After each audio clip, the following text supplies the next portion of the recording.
చెప్పుకోవాలి అని మన పాస్టర్ గారు అన్నప్పుడు నాకు చిన్న ప్రేరేపణ వచ్చిందండి. ఎందుకంటే ప్రతి సంవత్సరంలో కూడా కొంత సమయం ఇచ్చి కొంతమంది ఎవరైనా సాక్ష్యం చెప్పాలనుకున్న వాళ్ళు సాక్ష్యం చెప్పమనేవారండి, వాళ్ళు చెప్పేవారు. మరి నాకు మనసులోకి వచ్చింది ఆ మాట. అనుకున్నప్పుడు సర్లే అనేది నేనేమో అనుకోలేదు, కానీ దేవుడు మరి వారిలో ఉండి ప్రేరేపించి అంతగానో మరి ఆ మాట పలికించినందుకు ఆయనకి ఎన్నో వందనాలు స్తోత్రాలండి. అలాగే మరి మా కుటుంబంలో అయితే దేవుడు ఎన్నో మేలు ఎన్నో కీడు అన్నీ కూడా ఎప్పుడు కూడా మాకు నిజంగా నేను అదే అనుకుంటానండి, సమానంగానే వస్తాయండి. మాకు కీడు వచ్చింది అనుకోండి మేలు వస్తుంది, మేలు వచ్చిందంటే కీడు వస్తుంది తప్పనిసరిగాను. మరి మా యజమాని విషయంలో కూడా మరి దేవుడు ఎంతగానో మే నెలలో అయితే ఆయన నిమిషమాత్రంలో నిజంగానే అవన్నీ నేను చూస్తాను వింటానండి. మరి మొన్న అయితే ఒక మాస్టర్ ఊరగట్ల అయింది బయలుదేరి క్యారేజ్ టిఫిన్ తిని క్యారేజీ బండికి తగిలించుకున్నాడు. బండి స్టార్ట్ చేసినప్పుడు అలా ఉండిపోయాడు ఆయన. నిజంగా నిడదగోలంతా 8:30కి నేను వెళ్ళేసరికి ఎంత జనమో ఏంటి అంటే మాస్టరు ఇలాగ ఉండిపోయారు. ఇంకా అంతే అండి, 3 హాస్పిటల్ తిప్పారు. కానీ అయినా అక్కడే ఆ నిమిషంలోనే మరి భార్య దగ్గరికి వచ్చి బండి దగ్గర ఉన్నట్టు బండికి క్యారేజ్ తగ్గించుకున్న నిమిషంలోనే ఆయన ప్రాణం కోల్పోయాడు. అయితే దేవుడు గారు మరి మనల్ని ఈ విధంగా వచ్చుతున్నాడంటే ఆయన ప్రేమ, ఆయన జాలి, ఆయన కృపని నేను ఆ నిమిషంలో నేను చాలా బాధపడ్డానండి. ఎందుకంటే ప్రేమమేడు దయమేడు మమ్మల్ని ఎంతగానో ప్రేమిస్తున్నాడు, మా మీద ఎంతో కృప చూపెడుతున్నాడని. కానీ అలాంటి చిన్న నిమిషంలో చిన్న ప్రమాదంలో చనిపోయాడండి ఆయన. కానీ మా మాస్టర్ అయితే యాక్సిడెంట్ నిజంగా మొన్న నాకు మరి లక్ష్మణరావు గారి అబ్బాయి అది వీడియో తీసి పెట్టారండి పిల్లలు. మా పాప నువ్వు చూడలేదు, చూస్తే చాలా భయపడిపోతావమ్మా అన్నదండి.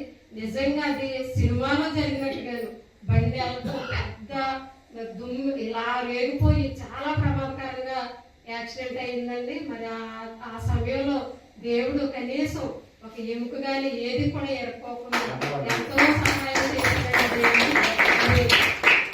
అయితే ఆయనకి గాయాలు తగిలి గాయపరచవాడు నేను, స్వస్థపరచవాడు నేనన్న ఆయన మాకున్నాడు, మాకు ఎంతో సహాయం చేస్తాడని నేను ఎంతగానో ఎప్పుడు కూడా నేను ఆయన మీద అనుకుని, మా అన్నయ్య ఉన్నాడు, మా చెల్లి ఉంది, మా అక్క ఉంది, ఎప్పుడు అనుకున్నాను. నేను ఎప్పుడు కూడా ముందుగానే ఆయనే ముందు పెట్టుకుంటాను. నేను అనువాడు నువ్వు ఉన్నావే, నువ్వు మాకు సహాయం చేస్తావని మేము అదే అనుకుంటా ఉంటామండి. మరి మొన్న నేను 24న ఆ వీడియో చూసినప్పుడు కూడా నాకు చాలా భయం వేసింది. కానీ దేవుడు అంతగానో సహాయం చేసి ఆయన మరి క్షేమకరంగా సురక్షితంగా ప్రాణాలతో ఉంచాడు. ఆయనకి ఎన్నో వందనాలండి. మరి అలాగే కుమారుడి విషయంలో కూడా దేవుడు మొన్న 28 డిసెంబర్ 28కి సంవత్సరం అయిందండి ఆ బిడ్డ వెళ్ళి. మాకైతే నిన్న మొన్న వెళ్ళినట్టుగానే అనిపించింది. కానీ దేవుడు ఎంతగానో మరి ఆ బిడ్డ వెళ్తానని అన్నప్పుడు మరి ఆ ఆలోచన కలిగినప్పుడు దేవుడు ఎంతగానో బిడ్డ పట్ల సహాయం చేశాడు. ప్రభువా మీ చిత్తం మీ ఇష్టం, నేను ఇదే ప్రార్థన చేస్తానండి ఎప్పుడు కూడా ఏ విషయమైనా. ప్రభువా నీ చిత్తం నీ ఇష్టం లేదు, మేమేమీ చేయలేము ప్రభు, మేము ఎంత కావాలమో మేమేమాత్రం చేయగలము, అన్ని చేయగల దేవుడు మీరు ఉన్నారని ఇదే మాట ఇదే ప్రార్థన చేసుకుంటానండి నేను. మరి దేవుడు ఎంతగానో మరి ఆ కుమారుడి పట్ల కూడా గొప్ప కార్యములు జరిగించాడు. అలాగే మరి 1 సంవత్సరం పూర్తి చేసుకున్నాడండి. మళ్ళీ ఇంకో సంవత్సరం ఉంది. ఆ సంవత్సరాంతం కూడా సంవత్సరాంతం కూడా దేవుడు ఎంతగానో ఆ బిడ్డ పట్ల కూడా సహాయం చేసేలాగా మరి ఎంతగానో నేను ఆ ప్రభువారినే నేను ప్రజలాడుకుంటూ ఉంటానండి. అలాగే మరి కుమార్తె విషయంలో కూడా దేవుడు మరి నాకైతే మరి చాలా ప్రయత్నాలు మేము చేస్తున్నాము. కానీ ఆయన చిత్తం కాదేమో, ఆయన ఇష్టం కాదేమో, ఆయన చిత్తం ఏమైందో ఆయన ఇష్టం ఏమైందో అని నేను ఇలాగ అనుకుంటా ఉంటానండి. మరి ఆయన కూడా కుమార్తె వివాహ విషయంలో నేను అది చూస్తాను ఇది చూస్తున్నాను, ఏంటి పిల్ల ఏంటి నువ్వేంటి అని అంటా ఉంటారని ఇంట్లో. నేను ఒకటే అంటాను, ఏది ఏమైనా ప్రతి దానికి కూడా సమయం కలదని ప్రసంగి గ్రంథంలో దేవుడు మరి తెలియపరిచి ఉన్నాడు కదా. మనం బైబిల్ చదువుకుంటాం, ప్రార్థన చేసుకుంటాం, ఎక్కువగా ఉంటాము. అలాంటిది మనం అలా అనుకోకూడదని చెప్పి నేను ఆయన కూడా మరి ధైర్యపరుస్తూ ఉంటానండి. దేవుడి చిత్తమైతే ఆయనకి ఇష్టమైతే 2026లో మరి 31వ తారీఖున మరి ఆయన చిత్తాన్ని బట్టి మేము మళ్ళీ మా పెద్దబడి విషయం కూడా సాక్ష్యం చెప్పలేక దేవుడు ఎంతగానో సహాయం చేస్తాడని నేను ఎంతగానో కోరుకుంటున్నానండి. అలాగే మా కుటుంబం గురించి మరి మా ప్రయాణాలు చాలా నిజంగానే ఇందాక పాస్టర్ గారు అన్నప్పుడు చాలా టెన్షన్ అండి ప్రయాణం. ఎందుకంటే ఇప్పుడు ఫ్రీ బస్ పెట్టక మరీ ప్రమాదం అయిపోయిందండి. బస్సు ఎక్కకపోయింది తిరగకపోయింది. నిజంగానే మొన్న అయితే మరి బస్సు ఎక్కినప్పుడు నిజంగా ఇంకో చేతి చూడండి, ఒక అమ్మాయి ప్రెగ్నెంట్ రాళ్ళు ఉన్నాయండి ఆ గౌన్కి. అయితే నేను ఎక్కేసాను. ముందు నేను ఎక్కిన తర్వాత ఆ అమ్మాయి ఎక్కి ఇలా పట్టేసి ఇలా పెట్టిందని నా చేతికి ఇలాగ గీసుకుపోయి బ్లడ్ వచ్చేసింది. వచ్చేస్తే మరి ఆటో వస్తాం డబ్బుల గురించి కాదండి. నేను ఆటోలో అయితే ఒకళ్ళిద్దరైతే మేము ఎక్కడికి పార్టీ మీద తీసుకొచ్చాక మేము వెళ్ళమండి, ఒకళ్ళిద్దరికి ఏమి వెళ్తాము, 20 రూపాయలు 30 రూపాయల కన్నా వాళ్ళు దింపేస్తున్నారండి. అలాగే మరి ప్రయాణం చాలా కష్టంగానే ఉంటుందండి. అయినా కానీ దేవుడు ఎంతగానో కాసి కాపాడి సరే సురక్షితంగా క్షేమకరంగా తీసుకొస్తున్నారు. అలాగే మరి మా ఉద్యోగాలు కూడా చాలా టెన్షన్ గా ఉంటున్నాయండి.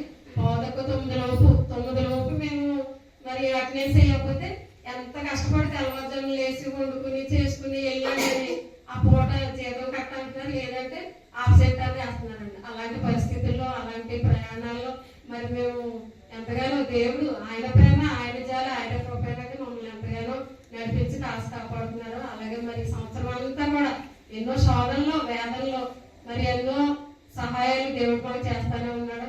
అలాగే మా కుటుంబం గురించి మీరు అందరూ కూడా నేనైతే ప్రతి దినము కూడా మరి దేవుడి సన్నిధిలో అబద్ధాలు ఆడకూడదండి.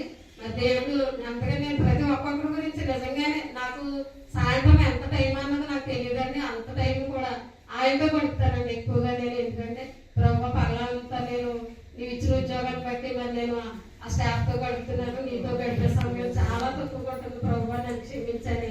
రాత్రిలో అయితే నేను చాలా సేపు దేవుడితోనే గడుపుతూ ఉంటానండి. మేము ఒంటరిగా ఉన్నారని చాలా మంది మరి మా పాప కూడా మనం చాలా బాధపడింది. ఇద్దరే ఉంటారు, ఒకళ్ళు అక్కడ ఒకళ్ళు ఇక్కడ ఉంటారా అని అంటదండి మమ్మల్ని. ఏమైనా కానీ నేను ఉండే అంటాను, ఎలా ఉంటుంది మంచిది దేవుడితో గడపడానికి దేవుడు ఎంతగానో మాకు మంచి సమయాన్ని మంచి సహాయాన్ని చేస్తున్నాడని నేను మా పాపతో కూడా అనుకోవడం జరిగిందండి. అలాగే మరి మా రాకపోకలు ఏంటి, మా ఉద్యోగాలు ఏంటి, మేము ఇక్కడికి వచ్చేసరికి మా పరిస్థితి ఏంటో మేమేంటో సీనియర్లు ఉన్నారు చాలా మంది, వాళ్ళందరికీ తెలుసు. కానీ అయితే ఆయన మీద ఆడుకొని ఆయన అంటే విశ్వాసం నుంచి ఆయన కూడా మేము నడుచుకుంటే వెళ్తున్నాం కాబట్టి మమ్మల్ని దేవుడు ఎంతగానో ఇప్పుడు ఈ పరిస్థితుల్లో మేము ఉన్నామంటే ఆయన కృప ఆయన జాలి ఆయన ప్రేమేనండి.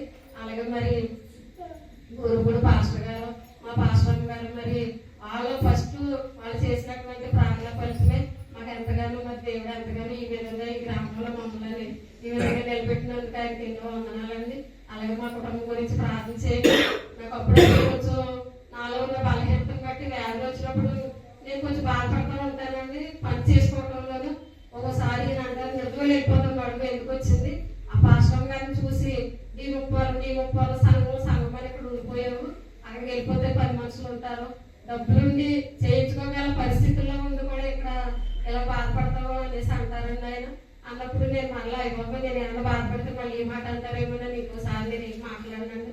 ఎందుకంటే నిజంగానే మేము సంస్థలు వెళ్ళి 6 నెలలు కూడా మళ్ళీ మేము ఇక్కడికి వచ్చామంటే సంఘం గురించి పాస్టర్ గారి గురించి ఈ సంఘం చేసినటువంటి ప్రార్థన ఫలితం మా కుటుంబంలో చేసినటువంటి సహాయాలను బట్టి ఈ సంఘాన్ని విడిచిపెట్టుకుని ఉండాలని మేము ఇక్కడ నిజంగా సంఘం గురించి మేము ఇక్కడ ఉంటున్నామండి. అలాగే మరి మా కుటుంబం గురించి అలాగే మళ్ళీ ఈ 100వ సంవత్సరంలో దేవుడు ఎంతగానో మా కుటుంబంలో గొప్ప కార్యాలు చేసేలాగా మేము ఆయన ఇంకా ఆధ్యాత్మిక జీవితం కలిగి ఆయనలో విశ్వసించి జీవించలాగా మీ అందరూ కూడా మా కుటుంబం కొరకు ప్రార్థన చేయమని ఎంతగానో కోరుకుంటున్నాను. దేవుడి సాక్షిని దీవించి ఆశీర్వదించగలరు. దేవునికి స్తోత్రం. హల్లెలూయా.